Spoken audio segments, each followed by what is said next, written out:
The Deathly Conspiracy. Chapter 1. Shadows in the Dark. The night air outside the sprawling office building was thick with tension, carrying the quiet hum of a city that never truly slept. High above the bustling streets, inside the quiet corridors of a powerful corporate empire, a solitary figure stood by a window. Her heart hammered against her ribs like a trapped bird. Doris Grady knew that the paper she held in her trembling hands was not just a simple memorandum. It was a sentence, a clear map of malice that exposed a structure far bigger than anyone could have imagined. She needed to make the call. It was the only way to ensure the truth survived. Walking quickly toward a nearby public phone station, Doris checked her surroundings. She dialed the familiar number of Tom Lochner, her fingers slipping slightly on the cold metallic surface of the receiver. Across town, Tom answered on the first ring, sensing the panic in her breath before she even spoke a full sentence. "All the pieces, Tom," Doris whispered, her voice tight with fear and urgency. "I've got proof. My peerless leader, Mr. McKenna himself, he's involved in a criminal conspiracy, and it's heavy." Tom leaned forward at his desk, his expression darkening. "All right, Doris. Give me the details." "The complications, Tom. It's close to unbelievable," she replied, her eyes scanning the dark corridor. She did not know that deep within the subterranean levels of the building, sophisticated monitoring equipment was already active. A senior technician, wearing heavy headphones, adjusted a set of dials as a green line pulsed across a black screen. "Hold a second, please," a voice spoke through an intercom inside the monitoring room. "Can you monitor a public telephone?" "We have intercepts on every line in or out of the building, sir," the operator replied smoothly. "All right, record the call," came the cold instruction from the executive line. "If she begins to say anything dangerous, jam the connection. And if Miss Grady intends any serious action against us, I'm afraid you'll have to terminate her."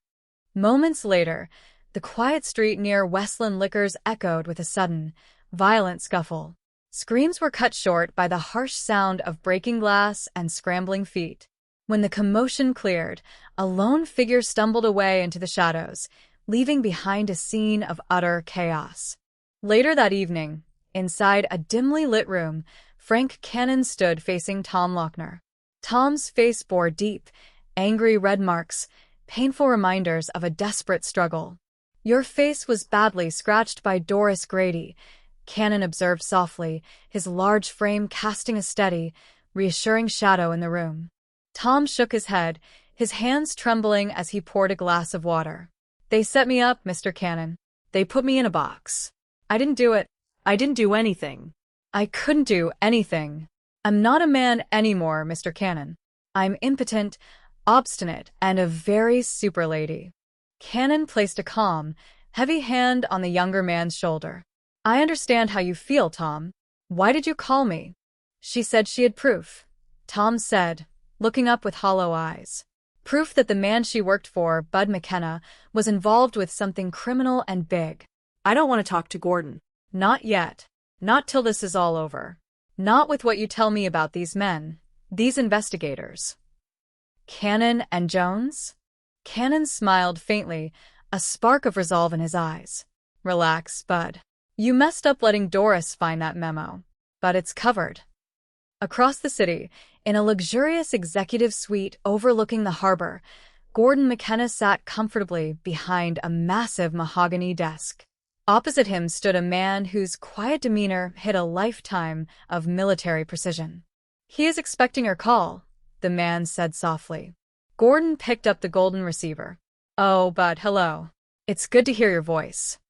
In an adjacent room, an elderly businessman named Matt Vanner sat firmly in a leather armchair, arms crossed, staring down the corporate executives with quiet defiance.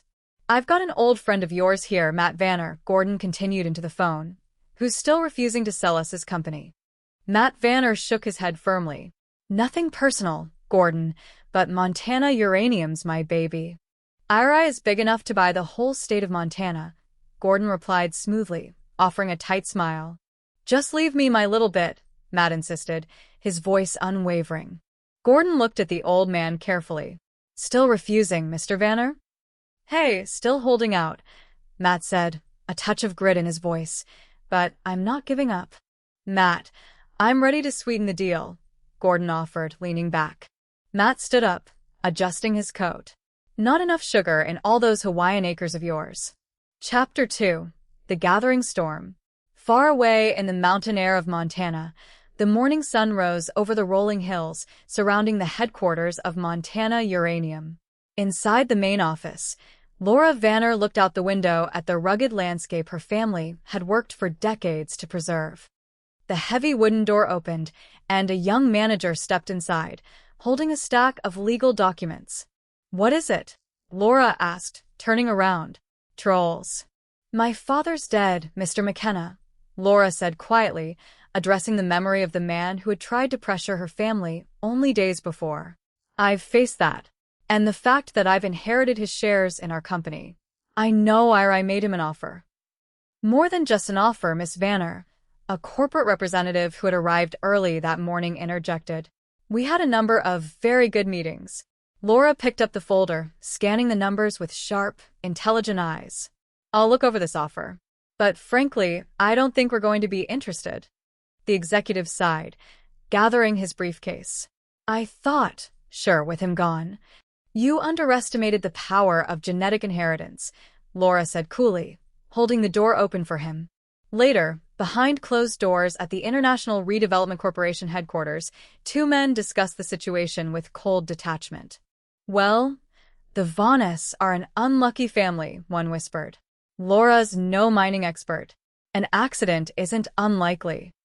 In another part of the building, a frantic secretary tried desperately to connect a call. "He won't accept your call." "What?" the manager snapped. "I told him you were already half-souse," she replied nervously. "Cordy set you up. His own secretary. His own lousy secretary. A spy." "Well, you can tell him from me," the manager shouted, throwing his glass against the wall, "that if he won't accept my call, the next one will be from the police. Now, get out." "But he'd do it, Dad." Laura's voice echoed through her own office as she spoke to a framed photograph of her late father. "Help God. Help God." Back at the high-rise corporate tower, Barnaby Jones stood alongside Frank Cannon inside the quiet office of Bud McKenna. The room was sealed off with yellow police tape.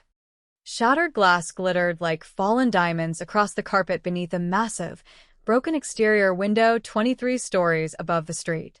"He must have been desperate," Cannon remarked, examining the thick frame. "His safety glass is hard to break." Barnaby knelt down, using a small penlight to inspect the jagged edges remaining in the frame. "Watch your eyes. Acid. Either fuming nitric or a type of hydrofluoric." "A man facing indictment for murder might commit suicide," Cannon reasoned, looking down at the street below.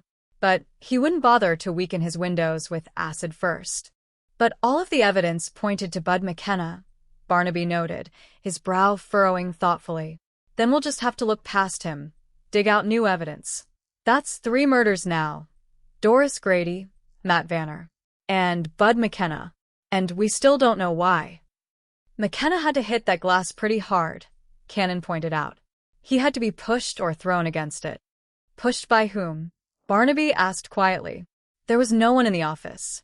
Except his secretary, Alice Parks." "Alice Parks," Cannon repeated.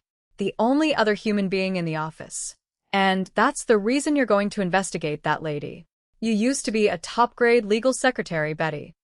Betty Jones, sitting nearby with a notebook open, nodded in agreement. "I'm sure the IRI would be delighted to hire you," Barnaby said with a subtle smile. "They've told Chuck he has some friends in personnel.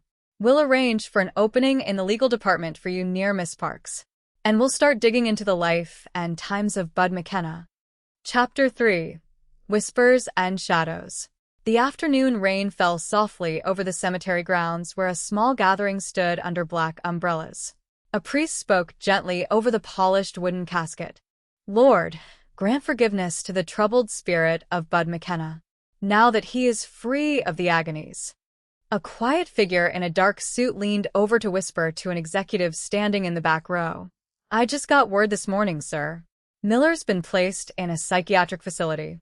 out of mind, out of sight. That his spirit will find rest in your hands, the priest concluded softly. Farther away, near the entrance gates, two men in tailored coats held a quiet conversation away from the mourners. A government contract notification reached Montana Uranium today, Goddard, the older man said softly. She begged War of Honor, very happy. Providing she's sensible. If she accepts my offer, we get Montana Uranium. If she doesn't, that contract will go right up in her face, and we get Montana Uranium. At the gravesite, the speaker moved toward the podium. Bud McKenna is mourned deeply by all of us, but especially by his brother, who loved and cherished him as only a brother can. For what bond is so deep as common blood? Now I take this time to ask Mr. Gordon McKenna to carry out his final wish. As the crowd began to disperse, Lieutenant Biddle walked alongside Barnaby Jones toward the parking area. Just continue your thought, Lieutenant, Barnaby urged gently. Look, Barnaby, Biddle said, pulling up his collar against the damp cold. I told you, as far as we're concerned, Bud McKenna committed suicide. And until there's any real evidence to the contrary. I happen to have here the chemical analysis of the window glass in McKenna's office, Barnaby interrupted smoothly, pulling a folded document from his coat pocket, which indicates that it had been weakened by acid. I think that warrants investigation. IRI might not agree, Biddle noted grimly. IRI can pressure me, but they don't give me orders. All right, I'll open it up. Sorry I messed up your report. Oh, that's all right, Barnaby replied warmly. Oh, Barnaby, Biddle stopped, looking him in the eye. Do you have any other evidence? No, but I might come up with something soon, Barnaby said with a knowing glint in his eyes, like why McKenna got himself killed and how that ties in with a mining operation in Montana. Chapter 4. The Montana Connection.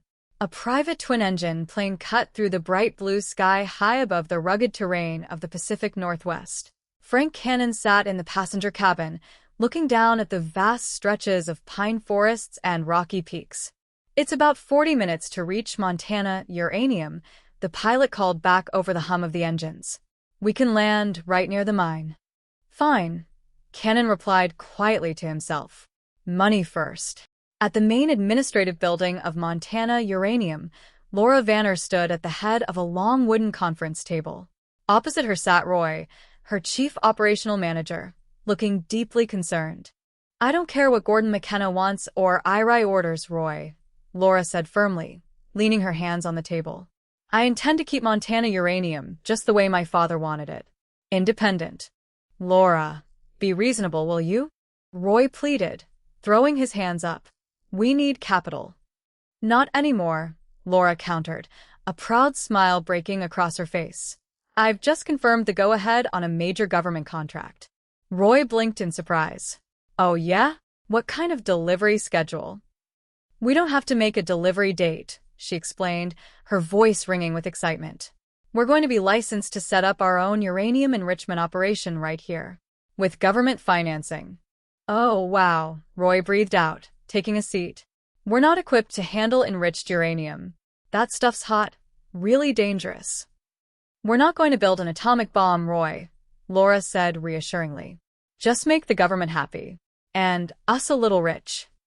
Sounds good, Roy admitted, nodding slowly. A knock at the door interrupted them. Frank Cannon entered the room, followed by Barnaby Jones. Senator. Senator Jones, Laura began, misidentifying Barnaby for a brief second before catching herself. This is Frank Cannon. Hello, Cannon said, stepping forward. I called you earlier. And I told you then my father died accidentally, Laura said defensively, in a plane owned by International Redevelopment, just after he'd turned down their offer to buy your company. You said you didn't have any proof, Barnaby pointed out gently. Just a few coincidences. But McKenna was handling the negotiations for IRI, wasn't he? Yes, and I told him we weren't for sale, Laura insisted. The refusal must have been a big disappointment to him, Cannon noted, because he stepped out of a 23rd floor window. Suicide. Or murder. Again connected to Montana Uranium. Laura walked over to her desk, shaking her head. This still doesn't make any sense. Now, we're a small company. IRI could acquire 10 Montana uraniums, and it wouldn't be worth any more than a footnote in their annual report. I understand you have a brand new government contract, Barnaby observed softly. For enriched uranium? Yes, Laura confirmed. That's the stuff they use in military atomic explosive devices, Cannon added, his voice serious. That makes you a rather special company. Who did your company deal with in Washington? The Pentagon, of course, Laura replied. And one of my dad's personal contacts, Senator Dan Knox. Knox arranged Tom Lochner's transfer to Washington, Barnaby remembered. We checked Senator Knox out in this matter. He's tied to IRI closely. Of course, they do a lot of government business. Dan Knox was a friend of my father's for over 15 years, Laura said, her voice dropping. I'm sorry, I just can't believe in some insane conspiracy. Oh, you don't want to believe it, Miss Vanner? Cannon asked gently. Laura closed her ledger with a heavy thud. I'm sorry, gentlemen. My new contract means a lot of work. I've got to get at it. Outside the building, walking toward their vehicle, Cannon looked up at the vast Montana sky. No reason, no logic, but another dead end. Yeah, up here so far, Barnaby agreed. Maybe Lieutenant Biddle has come up with something new on the, McKenna murder. Chapter 5. Cleansing Acid. Back at the corporate headquarters in the city, Lieutenant Biddle stood inside the police precinct, holding a stack of forensic reports as Barnaby and Cannon walked in. Murder, huh? Biddle said, looking up from his desk. You saw the technical evidence, John. Yeah, your evidence, Cannon replied. And on the basis of that evidence, I stuck my neck out and reopened this case, Biddle said, tapping the papers. That window glass was treated with acid. It certainly was, Barnaby noted quietly. And so was the glass in 7 other windows on this floor, Biddle revealed, leaning back in his chair. Well, I got to admit, this kind of throws me. You got any explanation?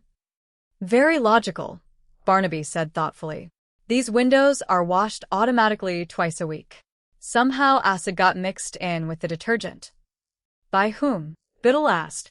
The company's checking their records now, and I must say they're being very cooperative. Inside the corporate building, Betty Jones was already at work in the legal records department. She guided a precinct investigator through the filing room. Well, that's fine, Miss Enright, the officer said politely. I'll just show you where the photocopy machine is. Now this is, Lieutenant Biddle, sir. Tell him. A middle-aged maintenance worker named Mr. Corcoran stood nearby, nervously wringing his hands in front of Biddle and Barnaby. I'm real sorry, Corcoran stammered. We use this acid to clean the stone surfaces. I don't know how it got into the detergent. I was real careful when I mixed it up. We'll analyze it, Mr. Corcoran, Biddle said neutrally, and I'm sure it'll check out. I'm very grateful. Glad to be of help, Corcoran said quickly. I had no idea that was switched. After the worker left, Barnaby turned to Biddle. I think you'll find it checks out, Lieutenant, on account of what was planted. On 7 other windows? Biddle questioned. Of course, to make McKenna's phony suicide stick, Cannon explained. Maybe it wasn't phony, Biddle countered, rubbing his temples.